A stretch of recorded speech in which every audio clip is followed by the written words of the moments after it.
Assalamualaikum warahmatullahi wabarakatuh. Baiklah, perkenalkan nama saya Priska Wulandari, PP 19201 dari Prodi PGSD 6A. Baiklah, di sini saya akan mempresentasikan tentang kelemahan dan kelebihan dan beserta contoh dari paradigma personality development. Yaitu yang pertama, paradigma psikologi trait, dan yang kedua paradigma psikologi kognitif. Yaitu yang pertama yaitu saya akan menjelaskan tentang kelemahan dan kelebihan terhadap paradigma psikologi trait. Yaitu kelebihan psikologi trait yaitu dimiliki antaranya pertama, penekanan pada penggunaan data. Tes objek membawa kepada upaya perbaikan dalam pengembangan tes dan penggunaannya, serta perbaikan dalam pengumpulan data lingkungan. Dan yang kedua, penekanan yang diberikan pada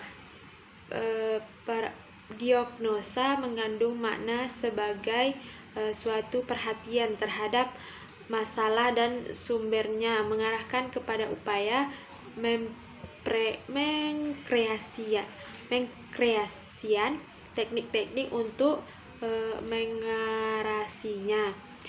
Dan selanjutnya, penekanan pada aspek kognitif merupakan upaya menyeimbangkan pandangan lain yang lebih menekankan efektif dan emosional. Dan selanjutnya, kekurangan pendekatan trait menyangkut pilihan bidang studi dan pekerjaan. Kelemahan tersebut yaitu antara lain: yang pertama, kurangnya diadakan adanya pengaruh dari perasaan, keinginan, dambaan dan aneka nilai budaya, nilai-nilai kehidupan dan cita-cita hidup terhadap perkembangan jabatan anak dan remaja, serta pilihan program atau bidang studi dan bidang pekerjaan.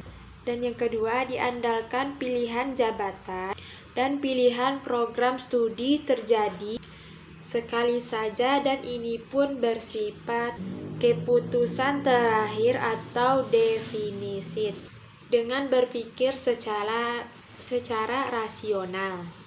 Dan selanjutnya, kelemahan dan kelebihan paradigma pada psikologi kognitif. Kelebihan psikologi kognitif yaitu mempermudah riset penilaian dan analisis statistik dalam penerapan pada sampel-sampel representatif dan sebuah populasi, menarik kesimpulan kausal yang sahih dan relatif besar. Dan yang kedua, menyediakan bukti kuat bagi fungsi-fungsi kognitif dengan mengaitkannya dengan aktivitas fisiologis, menawarkan pandangan alternatif yang tidak bisa disediakan dengan cara lain, bisa mengarah kepada menganalisisan individu dengan kelemahan kognitif yang serius.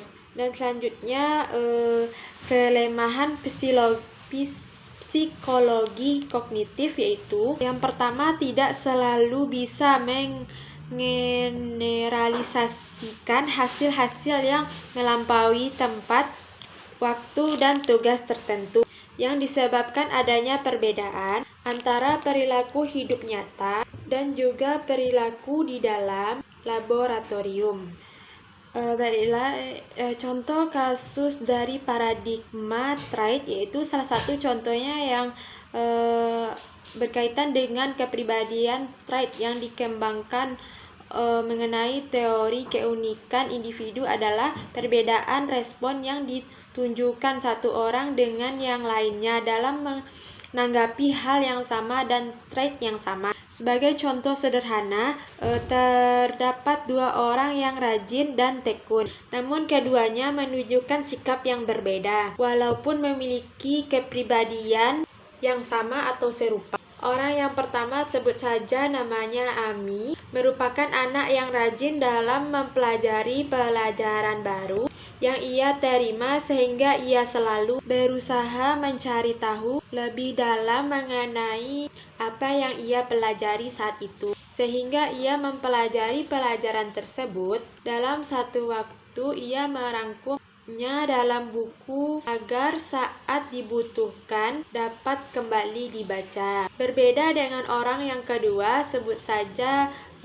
namanya Della, merupakan anak yang rajin juga, namun ia memiliki cara yang berbeda dengan Ami dalam mempelajari pelajaran baru. Della terbiasa mempelajari setiap pelajaran secara rutin dengan setiap jadwal yang ia telah tentukan. Misalnya, ia rutin mempelajari matematika secara kontinu setiap hari Rabu dan Kamis, lalu pelajaran IPA setiap Senin, pelajaran IPS setiap Selasa, dan seterusnya. Della terbiasa setiap belajar di waktu subuh, karena menurutnya itu waktu yang tepat untuk menghafal pelajaran. Karena otak masih fresh, sehingga saat ada ujian ia tidak perlu menghafal pelajaran lalu keras.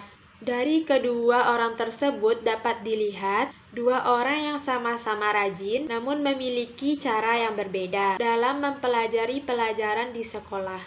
Dan yang selanjutnya kedua, contoh paradigma kognitif, yaitu orang-orang tertentu cenderung bereaksi sangat cepat, sementara orang-orang tertentu cenderung bereaksi sangat lambat. Dalam proses pembelajaran, seringkali gaya kognitif itu dianggap terletak di perbatasan antara kecerdasan dan sifat-sifat pribadi, padahal gaya kognitif itu adalah gaya berpikir dan mungkin juga dipengaruhi oleh kecerdasan. Selain itu, gaya kognitif juga mempengaruhi hubungan-hubungan sosial dan sifat-sifat pribadi. Sekian dari saya video presentasi yang menjelaskan tentang kelemahan dan kelebihan serta contoh dari paradigma personality development. Wabillahi taufiq wal hidayah. Wassalamualaikum warahmatullahi wabarakatuh.